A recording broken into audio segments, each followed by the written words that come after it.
تمہیں تو شکر کرنا چاہیے۔ عادل نے فخر سے کالر جھاڑے۔ اور وہ جو تم ہر وقت مجھ پر غصہ کرتے رہتے ہو اور ڈانٹتے بھی ہو۔ امثال کی بات پر اس نے آنکھیں پھاڑی۔ میں نے کب غصہ کیا ہے تم پر اور کب ڈانٹا ہے؟ بتانا ذرا مجھے۔ وہ جو اس دن ڈانٹا تھا وہ کب؟ اچھا چھوڑو نا۔ امثال کو سوچنے سے بھی یاد نہ آیا تو وہ جھنجھلائی۔ جانتا ہوں تمہیں مجھ سے بہت ہی شکایتیں ہوں گی۔ کوشش کر رہا ہوں خود کو بدل سکوں لیکن تھوڑا ٹائم لگے گا۔ اب ایک دم تو نہیں بدل سکتا نا۔ اس کے باوجود بھی اگر مجھ سے کوئی شکایت ہے تو تم بتا سکتی ہو۔ عادل کے دھیمے لہجے پر امثال کو شرمندگی نے آن گھیرا تھا۔ وہ صحیح ہی تو کہہ رہا تھا۔ نکاح والے دن کے بعد سے اس نے ڈانٹنا تو بہت دور کی بات کبھی سخت نظر سے بھی نہیں دیکھا تھا۔ سوری نا، بس مذاق کر رہی تھی۔ امثال نے اس کے کندھے پر سر رکھا۔ لیکن میرا موقف ابھی بھی وہی ہے۔ امثال نے اس کے کندھے سے سر اٹھا کر اسے دیکھا تو اس نے نفی میں سر ہلایا۔ تم دونوں جیسا دغا باز اور فراڈ بندہ میں نے زندگی میں آج تک نہیں دیکھا۔ فرحاد کے پاس بیٹھے امثال اور باسل کو صدام نے کڑے تیوروں سے گھورا۔ کیوں بھائی، ہم نے ایسا کیا کر دیا ہے؟ باسل جان کر بھی انجان بنا۔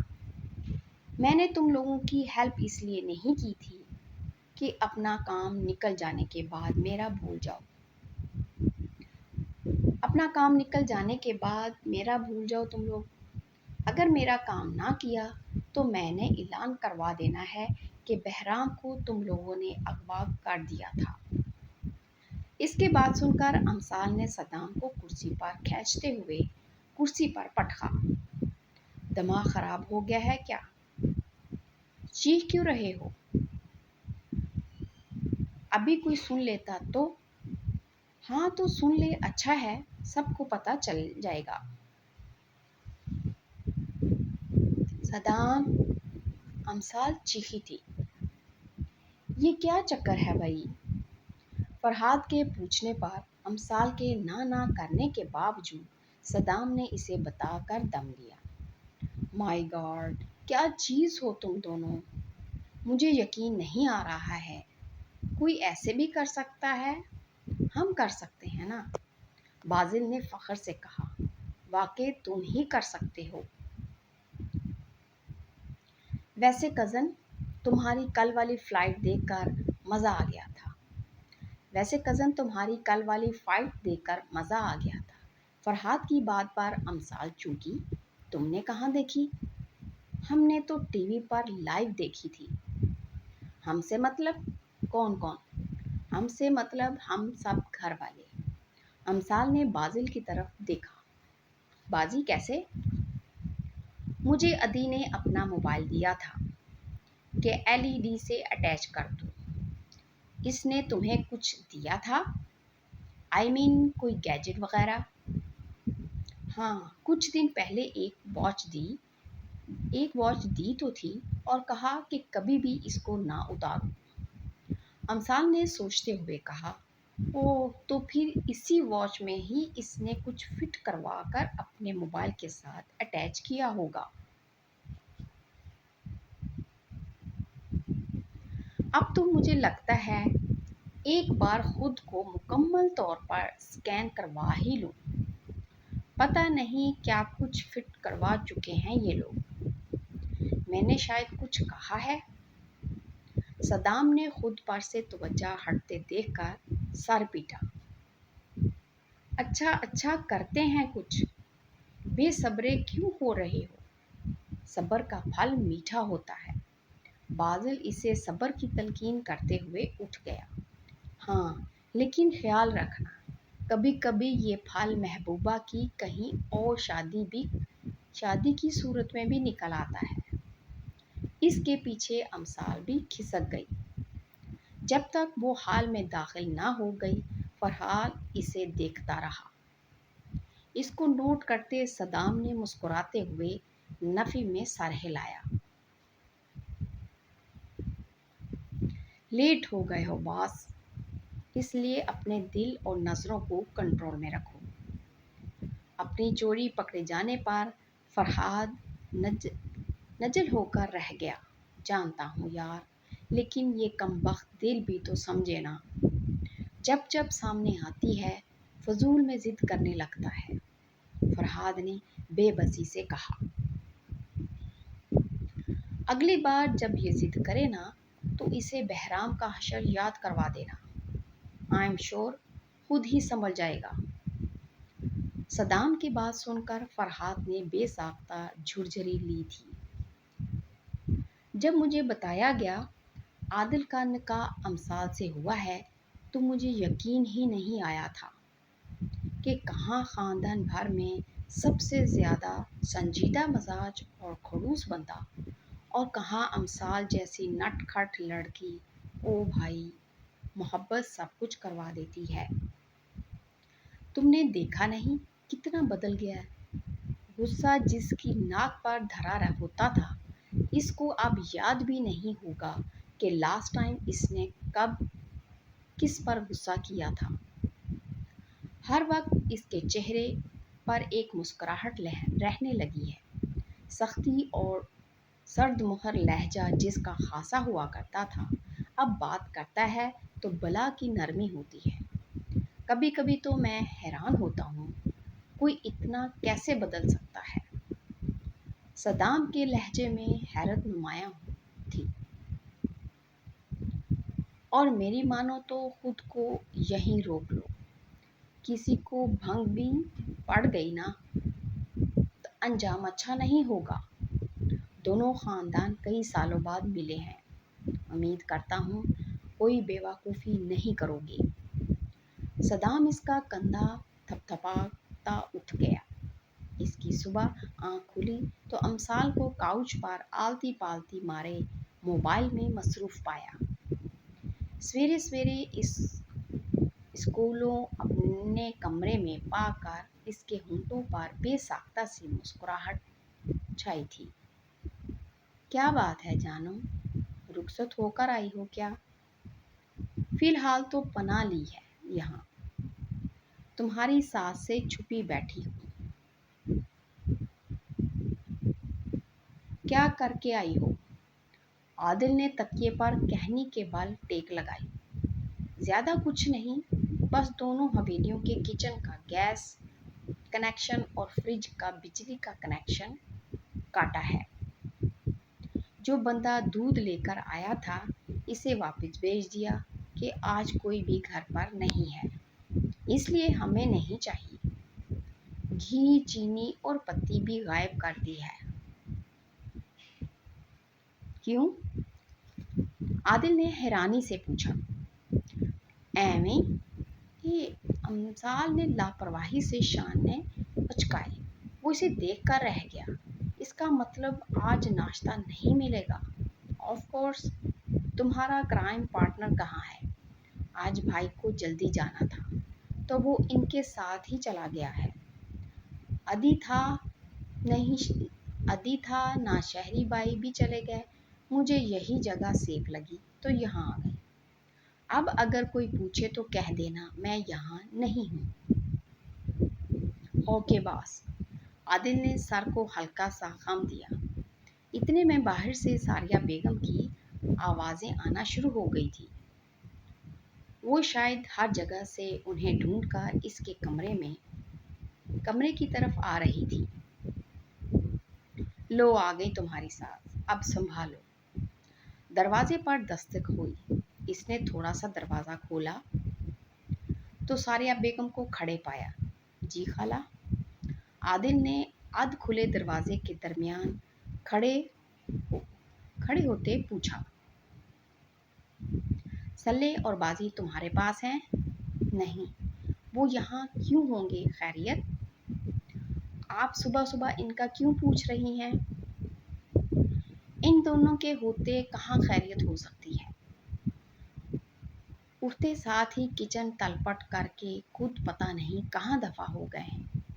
چلیں کوئی نہیں، خالہ آپ کسی کو بلوا کر گیس اور بجلی فکس کروا لیں۔